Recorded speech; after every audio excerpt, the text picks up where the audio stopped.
With every passing day, it feels like we're headed towards an imminent dystopia here in my country, so I'm going to respond to the chaos by talking about video games. After all, I love video games. They bring me a lot of joy. And given everything that's happening right now, we need more black joy, more femme joy, more queer joy, more trans joy, and as someone who is all of those things, I'm happy to contribute.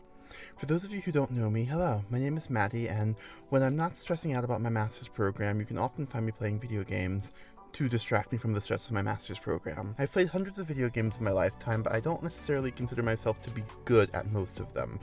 Still, what I lack in skill, I make up for in tenacity. That's how I finished a 100% completion run on the original Crash Bandicoot game for the PS1, and beat Final Fantasy XIII when my strongest fighter only had 5100 HP. Even in Fate Grand Order, the game you're watching me play right now, I didn't have a single servant over level 40 until I hit Babylonia. And if that means nothing to you, don't worry about it.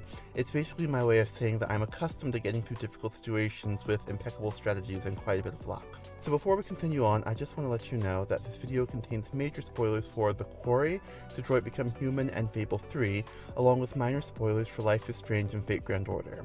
If you're avoiding spoilers for any of these games, then you might want to watch this video at a later date. Anyway, I recently finished watching Jacksepticeye's playthrough of The Quarry, and I can't stop thinking about the way it ended. The game revolves around a group of camp counselors who are trying to survive the night while being attacked by werewolves. You find out towards the end of the game that the werewolf curse can be broken if you kill this werewolf named Silas. All of the werewolves in the game were either bitten by Silas directly or can trace their infection back to Silas, so killing him breaks the curse for everyone who's still alive. There's just one problem with that, at least for me. If I'm not mistaken, Silas is a kid. A kid who was abused and exploited by his mother, a kid who seems to have never known a happy life. So when Laura pulled the trigger on Silas and Eliza's ghost lamented in the background, I found myself thinking, there's gotta be a way to save this kid. There's gotta be. Turns out there isn't, though. Not unless you want a lot more people to end up dead. It's a tragic ending, but it's also a horror game. A lot of horror games don't have happy endings. Still, it kinda messed with my head knowing that if I'd been in that situation, my choice to be kind would have been 100% undeniably wrong. And the more I think about it, the more I realize that my own lawful good disposition has killed quite a few people in video games. When I was playing Detroit Become Human, I told myself that Kara and Alice had to survive. Anyone else could die and it would be okay, but Kara and Alice were just a family trying to survive in a world that hated them for no good reason, and I wanted them to live.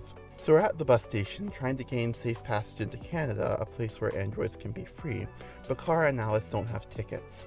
I look all over the station and find that someone has left 2 tickets on a nearby bench, and in defiance of my lawful good disposition, I steal them, much to Alice's disapproval. But when the original owners return and start talking about how their baby is going to die if they can't get somewhere warm, I gave the tickets back. I didn't want to sacrifice someone else for our sake. There's apparently another option where you can make it to Canada by boat, but either that option wasn't available to me or I just didn't see it. So when the cops or the soldiers or whatever stop Kara and Alice for interrogation after time runs out, their identity as androids comes to light and they're executed on the spot. But that doesn't even come close to the devastation that being lawful good led to in Fable III. The first half of the game is spent overthrowing the reign of a cruel, evil king who happens to be your brother Logan. Along the way, you find out that your brother is mistreating his subjects in order to raise money to fight against a deadly threat called the Crawler. And when you become the king or queen of Albion after your brother is removed from the throne, you essentially have 2 options.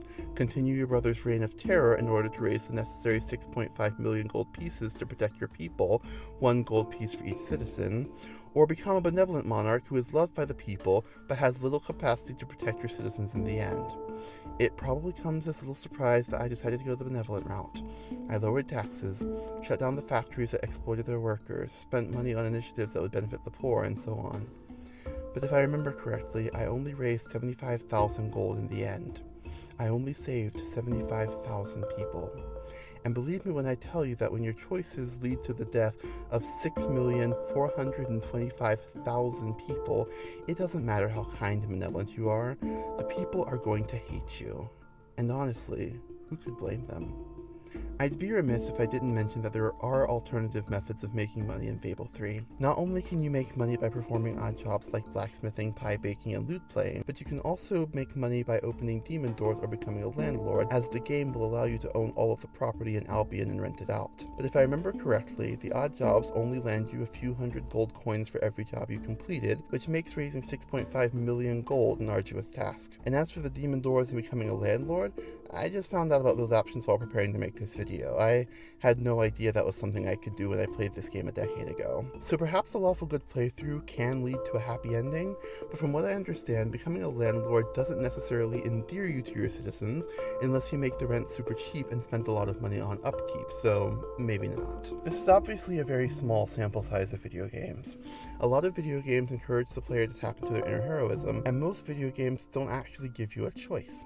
In most video games, the challenge to be overcome is one of skill, not one of personal choice. But choose-your-own adventure games are different.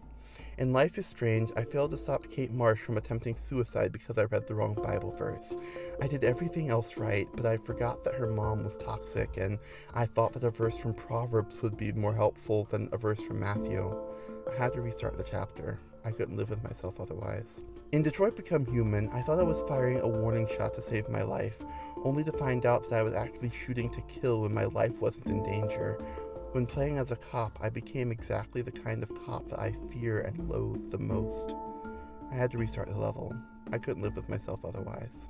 So while choose-your-own adventure games are scripted and follow specific pathways that are predetermined, I find myself wondering, what implications do these games have for the real world, where things are random and unpredictable, where we can't hit the restart button if/when we find ourselves in situations that we can't live with? And as life in the US continues to get more and more complicated, I can't help but wonder, for those of us who wake up and try to choose peace and love, what are we supposed to do when the powers that be come for LGBTQ+ equality, reproductive justice, criminal justice reform, and the like? How far will Lawful Good get us against those who will stop at nothing to see us destroyed? I won't pretend to have all the answers, and if you ask me this question a year or two from now, I'll probably have different answers than I do now. But for now, here's my response. If video games have taught me anything, it's that there are some things that cannot be solved without fighting back. To borrow a quote from Sword Art Online 2, there are some things you can only share with someone by fighting, for instance, how serious you are. For all intents and purposes, I consider myself to basically be a pacifist. I'm opposed to the death penalty, I'm opposed to war as a general concept, and I believe that we'd live in a better world if everything could be solved through democracy and diplomacy. But we don't live in that world. We can't vote our way out of this. We can't ask nicely for our rights and expect to be given them when those in power profit off of us not having rights. We're going to have to fight. And I already hear people asking, doesn't that make us just as bad as them? And the answer is no. I'm sick and tired of being told to turn the other cheek by people who don't know that doing so used to be an act of defiance and pride in the face of an oppressor. I'm sick and tired of being told that we just have to play by the rules, when the rules were made by the ruling class solely for the benefit of the ruling class, who can break the rules whenever they want without repercussion. And I say this for the sake of the YouTube algorithm and everyone else listening. I am not advocating for violence. But when I say this, you have to understand that we can't have a conversation about broken windows and dumpster fires until we address the systemic violence that is waged against us every single day. Mass incarceration is violence. Gentrification is violence.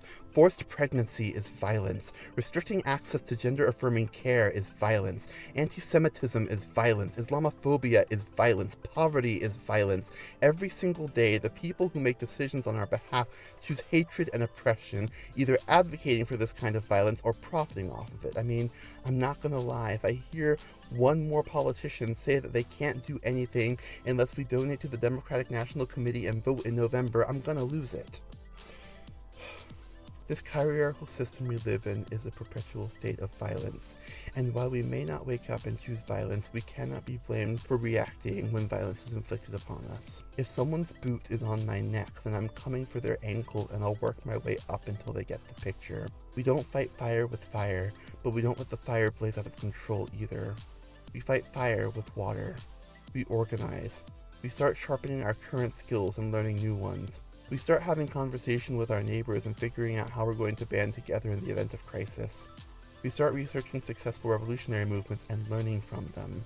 We commit to change, and we refuse to back down until victory is won. I don't want anyone to get the wrong idea, so let me be abundantly clear. My master's degree is not in macro social work or public policy or anything like that. I'm not trying to make myself out to be a leader here. There are so many more people who know so much more about this stuff than I do, and I'm doing my best to learn from them. To circle back to our original conversation about video games, I guess what I'm trying to say is that whether you consider yourself to be lawful good, chaotic evil, or anywhere in between, if you're pissed off about the current state of affairs, there's a way for you to fight back. Some people are meant to be on the front lines protesting, and some people are meant to be on the back lines patching up injuries.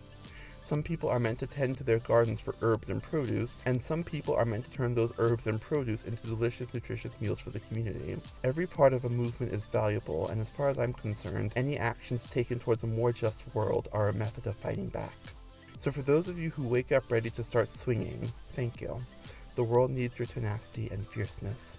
But for those of us who insist on waking up and not using violence, stay soft, stay gentle, stay focused. There's a certain strength that comes from not letting the world harden us, and I think we're going to need that strength in the days to come. I'm curious though, do any of you have video games that really get you thinking?